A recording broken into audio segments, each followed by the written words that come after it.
حل الفنان محمد رياض برفقة نجله أمس ضيفين على برنامج معكم مع منى الشاذلي الذي تقدمه الإعلامية منى الشاذلي الذي يذاع عبر قناة CBC. استحدث عن بداياته قبل عمله في مجال الفن، ومن أبرز تصريحات الفنان محمد رياض مع منى الشاذلي قال محمد رياض إنه تخرج في كلية العلوم وكان يحب الكيمياء، ووصل لدرجة إنه اخترع بعض المركبات وأطلق عليها اسمه. أنا كنت لسه متخرج من كلية علوم وشغال كيميائي الصبح، وشغال في معمل تحاليل، وبشتغل في مدرسة بنات 3 أيام في الأسبوع، لكنهم رفضوني. وكان في سن صغير عنده 12 سنة ويملك شعر أصفر، وأول ما دخل المدرسة البنات بقى كلهم 18 سنة وعمالين يتكلموا مين ده.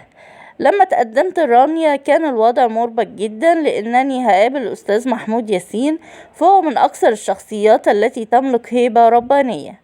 محمود ياسين قدر ظروفي المادية ولم يحملني أي أعباء مالية، وكان طلبه الوحيد إن أسكن معاهم في نفس الفيلا، ورفضت ذلك وطلبت الزواج في بيتي.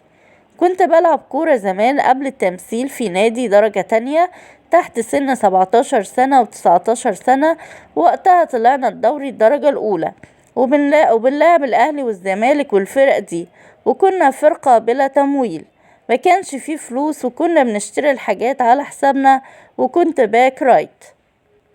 وقال محمد رياض إن محمود ياسين كان أرق إنسان ممكن تقابليه في حياتك، وقدر ظروفي المادية ولم يحملني أي أعباء مالية، وكان طلبه الوحيد إن أسكن معاهم في نفس الفيلا، ورفضت ذلك وطلبت الزواج في بيتي.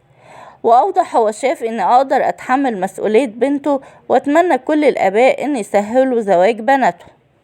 وأضاف محمد رياض إنه عمل في مجال الكيمياء قبل دخول الفن، قائلا أنا اخترعت حاجات، والله العظيم عملت حاجات باسمي قبل ما أسيب الشركة اللي كنت بشتغل فيها، سبتها لأن خلاص ما كانش هينفع أكمل عشان التمثيل، وكنت شغال في الأبحاث والتطوير بتاع الشركة.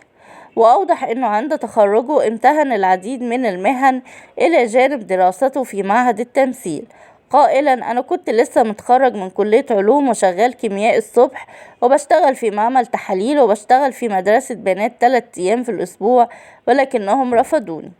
وتابع كنت لسه صغير عندي 22 سنة وشعر أصفر وحليوة، وبروح لابس تيشيرت وبنطلون جينز، وأول ما دخلت المدرسة لقيت الطابور بقى فيه همس، بنات بقى كلهم 18 سنة وعمالين يتكلموا مين ده وبتاع ايه. شوية ودخلت الفصل لقيت كله بنات وقاعدين جنب بعض بين الديسكات وزحمة. طلع ان البنات جم من فصول تانية يحضروا حصة الكيمياء، يعني المفروض الفصل 25 بنت، لقيت عندي 60 بنت، وتقريبا الكيمياء حلوت في عينيهم ساعتها. وأشار محمد رياض إلى أنه في اليوم التالي طلب منه المدير ألا يحضر طابور الصباح ثانية، ففعل ذلك واستمر في العمل لفترة، إلى أن استدعى المدير مرة تانية لمكتبه، قائلا المدير قال لي أنت شخص كويس جدا ومدرس هايل ولا غبار عليك، بس أنت مش هينفع تكمل معانا، أنا عندي بنات صغيرين وما ينفعش أحط الزيت جنب النار، واترفدت من غير ما أعمل حاجة.